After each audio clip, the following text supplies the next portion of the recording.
Salut tout le monde, bienvenue au podcast des beaux-frères. Cette semaine pour le True Crime, je vais parler de Jesse Lee Calhoun, un serial killer de 2024. Oh, c'est très récent. Pour la deuxième partie, toutes sortes de cochonneries. Comme d'habitude. Oui. On aime ça. On y va, guys, let's go. Yes, sir.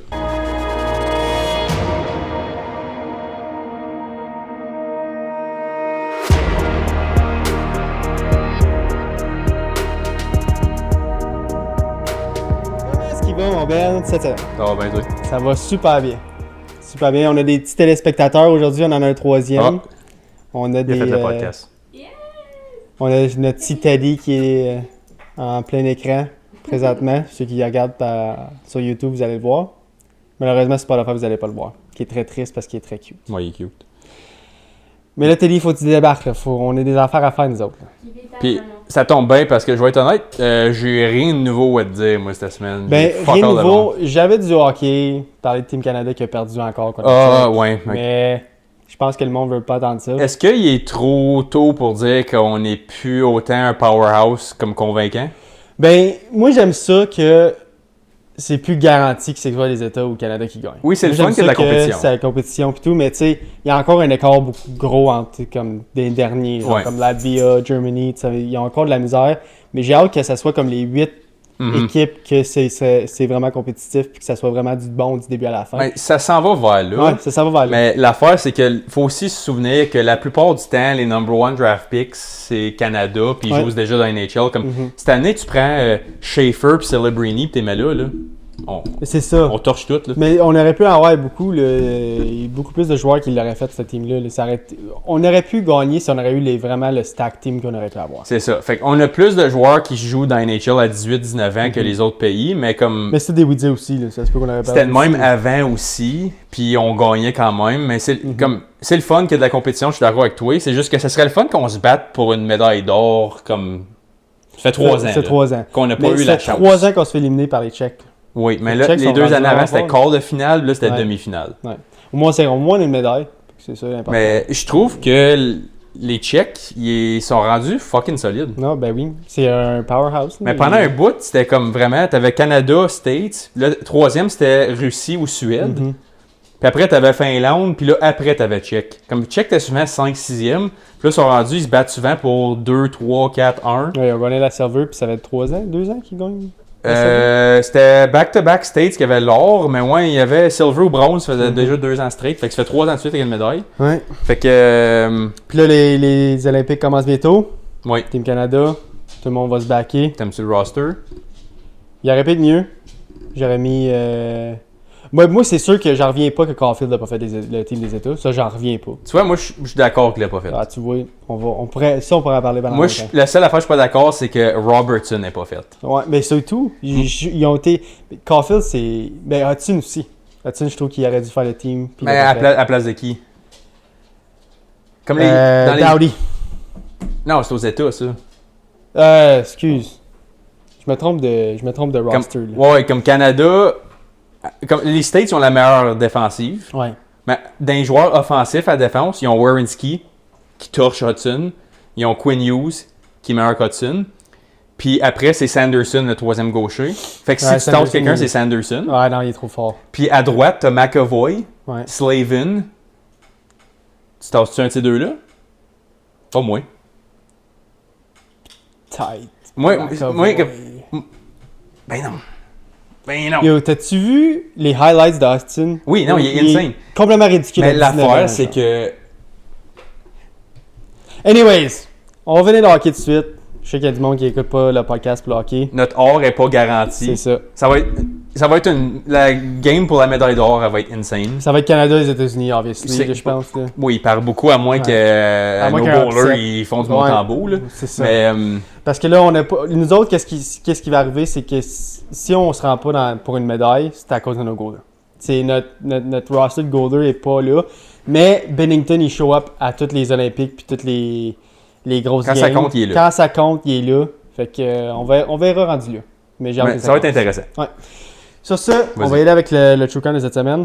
Comme j'ai dit, c'est un serial killer de récent. Là. Il s'est fait pogner récemment. Ça s'est passé dans les années 2022-2023. OK.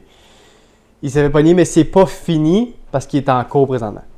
Ok, fait qu'il n'est pas condamné Il n'est pas encore. condamné encore. Ok. C'est tout allegedly. Mhm. Ok. Ok.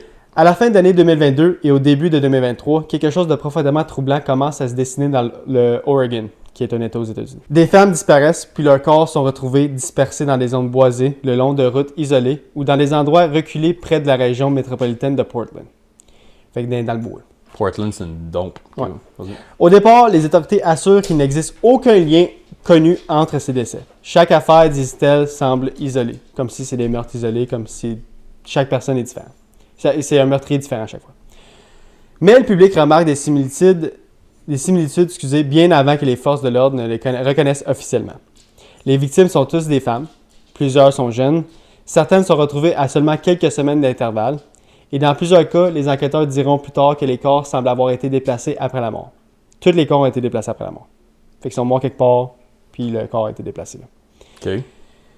À la mi-2023, la peur s'installe. Sur les réseaux sociaux, dans les forums en ligne et lors de réunions communautaires, une même question circule à voix basse. Y a-t-il un tueur en série dans l'Oregon? En 2024, les procureurs désignent enfin un homme qu'ils estiment être le point commun entre ces affaires. Son nom, Jesse Lee Calhoun. Voici son histoire, qui elle est et ce que les autorités allègent qu'il a fait. Allègent parce qu'il n'a pas été condamné, comme j'ai dit précédemment. Comment l'enquête s'est construite et pourquoi cette affaire soulève aujourd'hui une colère immense, un deuil profond et des questions difficiles sur les libérations anticipées conditionnelles, la sécurité publique et la justice. Fait que ça s'en va encore sur des sujets qu'on parle souvent, qui est-ce qu'il devrait avoir des paroles? Mhm. Sur certains cas, comme qu'on a aujourd'hui, obviously not. Parce qu'il y a beaucoup de récidives quand ça vient à ça. Fait que je vais aller avec qui est Jesse Lee Calhoun. Jesse Lee Calhoun est né en 1985 aux États-Unis. Bien avant que son nom n'apparaisse dans les médias nationaux, il était déjà connu du système judiciaire. Les dossiers judiciaires montrent un long passé criminel incluant des cambriolages, des vols, des agressions sexuelles, de nombreuses violations de probation et de libération conditionnelle. Fait comme qu'on dit, un bon gars du fond du baril. Une tâche à la société. Il connaît la roue. Ok, c'est ça. Il connaît rien. Calhoun a passé des années à entrer et sortir de prison, enchaînant incarcération après incarcération et remise en liberté. Pour les procureurs, il correspond à un profil tristement familier, celui d'un récidiviste incapable de se réinsérer durablement dans la société. Mais un élément précis de son passé deviendra plus tard extrêmement controversé. En 2021, Jesse Lee Calhoun est libéré de manière anticipée après avoir participé à un programme de lutte contre les incendies de forêt destiné aux détenus en Oregon. Ces programmes permettent parfois des réductions de peine. Leurs défenseurs affirment qu'ils sauvent des vies et apportent une aide essentielle lors de catastrophes naturelles. Mais après les événements qui vont suivre, une question douloureuse émerge. Aurait-il dû être libéré à cause qu'il a suivi une simple formation? Non. D'après moi, non. D'après toi, je sais que c'est non. Non. D'après la plupart du monde, c'est non. Puis c'était pourquoi qu'il était Incarcéré? dans ce moment-là Je peux précis? pas te dire exactement, mais c'est probablement relié avec sa parole parce qu'il était jamais capable de sticker avec sa parole. Fait qu'il était au fédéral Ouais. à ce temps-là? Ouais. OK. Puis juste à cause qu'il a suivi un cours pour les incendies, puis tout. En décembre 2022, une jeune femme de 22 ans, Kristen Smith, est signalée disparue. Sa famille affirme que cette disparition est totalement inhabituelle. Les jours passent sans nouvelles. L'inquiétude se transforme rapidement en terreur. 2 mois plus tard, en février 2023, le corps de Kristen est retrouvé. Peu d'informations sont rendues publiques, mais les enquêteurs confirment rapidement qu'il s'agit d'un homicide. À ce moment-là, aucun suspect n'est officiellement nommé. Pour sa famille, l'attente ne fait que commencer. Et malheureusement, Kristen Smith ne sera pas la dernière. En avril 2023, les découvertes s'accélèrent brutalement. Le 8 avril, le corps de Joanna Speaks, âgée de 32 ans, est retrouvé. Le 24 avril, juste 16 jours plus tard, Charlie Lynn Perry, 24 ans, est retrouvée. Puis le 30 avril, 6 jours plus tard, Bridget Leanne Webster, 31 ans, est découverte morte. 3 femmes, 3 corps, à l'espace de quelques semaines. Officiellement, la police continue d'affirmer qu'il n'existe aucune preuve formelle de lien entre ces décès, mais la population n'y croit pas. Mhm. Obviously, il y a quelque chose. Puis c'est dans le même rayon. C'est un à côté de l'autre. OK. C'est tout dans l'Oregon, tout proche, tout. C'est ça. L'Oregon, c'est pas un gros state non plus. Non. Ce ne sont pas des overdoses, ce ne sont pas des morts naturelles et ce ne ressemble plus à une coïncidence. Les enquêteurs commencent à comparer les éléments, lieux, horaires, données téléphoniques, indices médico-légaux. Ce qu'ils découvrent, selon l'accusation, les conduit progressivement vers un seul nom. Finalement, il y a un gros tournant dans l'enquête. En fin 2023, puis début 2024, les procureurs estiment disposer de suffisamment d'éléments pour agir et faire une arrestation. En mai 2024, Jesse Lee Calhoun est inculpé de 3 chefs de meurtre au 2e degré ainsi que de 3 chefs d'accusation pour atteinte à l'intégrité d'un cadavre, qu'à cause qu'il a déplacé, qui a joué avec un corps mort après la mort. Ces accusations sont importantes. Elles suggèrent que les enquêteurs estiment que certains corps auraient été déplacés, dissimulés ou manipulés après la mort, ce qui indique souvent une tentative d'échapper aux autorités. Calhoun, obviously, plaide non coupable. Il est placé en détention sans possibilité de libération sous caution, mais l'affaire est loin d'être terminée. En 2025, les procureurs ajoutent une 4e accusation de meurtre, reliant officiellement Calhoun à la mort de Kristen Smith, la première que j'ai parlé, offrant enfin à sa famille une reconnaissance judiciaire de ce qu'elle redoutait depuis des années. C'est à ce moment-là que les médias emploient un terme lourd du sens. C'est tueur en série présumé. À cause que là, vu qu'il y a plus que 2 corps, c'est officiellement un serial killer. Mais on ne peut pas l'appeler un serial killer parce qu'il n'a pas été retrouvé coupable encore. Il faut qu'attendre qu'il soit retrouvé coupable. C'était de la paperasse, là, comme on l'appelle. Qui peut prendre des années. C'est ça. À mesure que les accusations s'accumulent, la colère du public grandit. Beaucoup pointent du doigt la libération anticipée de 2021. Des familles de victimes se demandent si le système les a abandonnés. De leur côté, les défenseurs de la réforme carcérale mettent en garde. Démanteler des programmes de réinsertion à cause d'un seul cas pourrait avoir des conséquences graves. Puis moi, dans ma tête, what the fuck are you talking about? Yo, tu fais un crime, t'as reçu une sentence de 2 ans, fais ton calice de 2 ans. L'âge des sorties de prison. D'après moi. Oui. Je sais que d'après toi, tu as la même mentalité. Oui. Des milliers de détenus participent à ces programmes sans jamais récidiver. C'est ce qu'ils disent. Fait que pourquoi punir toute la population quand c'est juste un qui le fait? J'ai une vidéo dans la 2e partie, là, puis tu vas voir que ce que tu viens de dire là, c'est la plus grosse pile de marde qu'il y a pas. Ben moi, je suis vraiment d'accord, c'est de la style marde, qu'est-ce qu'il dit là. Mais pour les proches des victimes et nous, ce débat paraît abstrait. Leurs faits ne reviendront pas. Certains membres de la communauté critiquent aussi les autorités pour leur manque de transparence initiale. Plusieurs familles affirment ne pas avoir été informées immédiatement que les décès pouvaient être liés. Une fois perdu, la confiance est difficile à reconstruire. Ils ont perdu la confiance de la police. La police a perdu la confiance du public. Fait que c'est dur à avoir après ça. Où en est l'affaire aujourd'hui? À l'heure actuelle, Jesse Lee Calhoun est incarcéré en attente de son procès dans le comté de Multnomah, en Oregon. Les procureurs indiquent que l'enquête se poursuit et que d'autres accusations ne sont pas exclues. Fait que ça se peut qu'il ait fait d'autres meurtres, puis il essaye de relier des meurtres, genre. Obviously, il n'y a pas juste ces 4 meurtres-là qui sont passés dans l'Oregon pendant ce temps-là. Il cherche les patterns. Il cherche les patterns, il cherche d'en relier d'autres. La défense maintient son innocence et affirme que l'affaire repose principalement sur des preuves circonstancielles. Ça, c'est ce que Jesse dit. Le procès n'est pas attendu avant 2027. On vient de rentrer dans 2026. Là. Ce qui signifie que les familles devront être très patients encore des années avant d'entendre un verdict. Mais lui, il est en pré-sententiel. Là. Comme il n'est pas en liberté. Là. Non, il est en dedans. OK. Il est en dedans.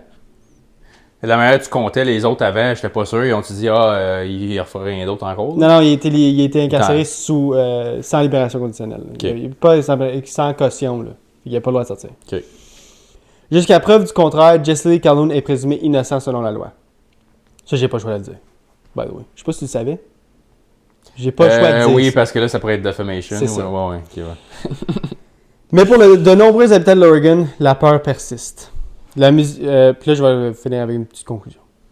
La musique devient plus douce. L'histoire de Jesse Lee Calhoun ne concerne pas seulement un homme. Elle concerne les femmes dont la vie a été brutalement interrompue. Elle concerne des familles plongées dans le deuil sans réponse définitive. Elle concerne un système judiciaire confronté à l'équilibre fragile entre la réhabilitation et la sécurité du public.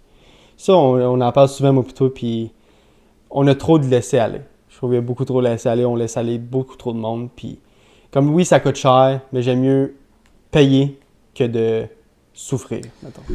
Oui, parce que in the long run, c'est que tu fais pas de dissuasion en les laissant aller, tu leur donnes. Comme des deuxièmes chances, j'ai pas de problème dans la plupart des cas, à moins que c'est des crimes graves, là, comme des crimes typiques des deuxièmes chances. Le monde en mérite, on a tous fait des erreurs, on a tous fait des affaires qu'on s'est juste pas fait pogner. Mais ta deuxième chance, c'est après ta sentence. C'est selon ça. moi. C'est ça. C'est ça que je veux dire. Mais comme. C'est pour ça, des fois, des crimes moins graves, je suis pas pour donner des 10 ans, whatever. Si tu leur donnes un 6 ans, mais il est strict, il n'y a pas de. Peut-être comme. Peut-être alléger la sentence, mais qu'il le fasse au complet. Genre. Comme au lieu de donner 10 ans, puis qu'il libérer après 5 ans, ben donne-y 6 ans et demi fixe, puis qu'il fait son 6 ans et demi. C'est ça que je veux dire. Fait que là, t'enlèves le côté comme jouer avec la game, puis c'est clairement pour ça qu'elle est là. Puis comme. On le voit tellement souvent, comme c'était ton cas peut-être comme 2 semaines passées, c'était le gars qui avait été pogné avec des petites filles comme 6 fois au Canada, là. Qui se fait tout le temps lâcher, c'est comme... Il y a encore le accès à des enfants après ça, puis lui c'est pareil, c'est comme... Tu le vois que le pattern il est juste là, mais si jamais grave, ouais, mais c'est pas tout le monde qui commence avec un meurtre en premier, là. Il commence avec des petites cochonneries, avec des break and enter, avec des assaults. Tu le vois avec lui, avec Jesse. Tu sais... Encore là, je sais pas, je vais le dire que c'est jusqu'à la preuve du contraire, Jesse Lee, c'est pas lui. Là. Mais, il a commencé par des burglaries, des vols, des agressions sexuelles, puis là, il est rendu au meurtre. Ça l'escalade. Puis le plus tu laisses passer. Moi, mettons que je pète la gueule à quelqu'un, puis j'ai 6 mois de prison, puis après ça, je viole une petite fille de 14 ans, puis j'ai 1 an ou 2 de prison. Mais Chris, tuer quelqu'un, ça doit pas être si pire que ça. C'est ça. Si je suis pas puni à des affaires, c'est pas tant grave. Fait que tu donnes pas l'incentive, tu n'encourages pas le monde à le faire. C'est pas ça que je dis, c'est que tu mets aucune dissuasion. Si mettons, je te dis, toi, t'enlèves tes souliers quand tu rentres chez nous, sinon je t'en calisse un sur la gueule, puis tu les enlèves pas une fois, puis je t'en calisse un sur la gueule, tu voudrais pas en avoir un autre, là. Tu les remettras pas la troisième fois. C'est ça. Fait, mais si je te regarde, je te fais, écoute, je vais te laisser marcher 5 minutes avec, après ça, tu les enlèves. Mais je viens de te dire, finalement, c'est pas tant grave que ça. Fait que là, mes valeurs sont pas... Il y a pas de conséquences. C'est ça, mais surtout avec des crimes graves, qui étaient clairement le cas, fais ton temps, puis fuck off. Ouais. Ça s'est conclu, mon True Crime Testament. C'est un peu court, mais j'aime ça parler des affaires récentes, puis éventuellement revenir sur le cas en disant, hey, il était retrouvé coupable ou non coupable. De comme 8 meurtres, peut-être, finalement. C'est ça. Pour l'instant, c'est seulement 4. Moi, je pense qu'il va y en avoir d'autres. C'est un pattern. Ça, c'est 4 qui suivent le pattern. Je présume qu'ils ont des preuves pas pires pour ces 4-là. Mais la défense dit que c'est seulement circonstanciel en ce moment, vu que c'est encore en cours. On n'a aucune information. Mais c'est sûr, la défense va tout le temps dire que c'est circonstanciel. Tout est circonstanciel. Comme jusqu'à temps que tu aies une vidéo ou un ADN, ça. Mais ça prend du temps, surtout avec le système de justice qu'on a. Si c'est juste circonstanciel, comme qu'il dit, il ne pourra pas être retrouvé coupable. Si c'est ça, jusqu'à temps que ça sorte à 100%, tout peut être considéré circonstanciel. Ouais. Parce que c'est comme, ça aurait pu arriver aussi, ou ça. Les circonstances de quelque chose, s'il n'y a pas une caméra ou un ADN spécifiquement, ou puis même un témoin oculaire, c'est encore là, ça peut être circonstanciel. Comme, jusqu'à temps que tu aies une de ces deux choses-là à 100%, ou un aveu, tout est circonstanciel. Je suis d'accord. Sur ce, on a fini le True Crime de cette semaine. On va passer à la deuxième partie. Fait que merci à tout le monde d'avoir écouté la première partie si vous écoutez justement le True Crime. On va aller avec la deuxième partie.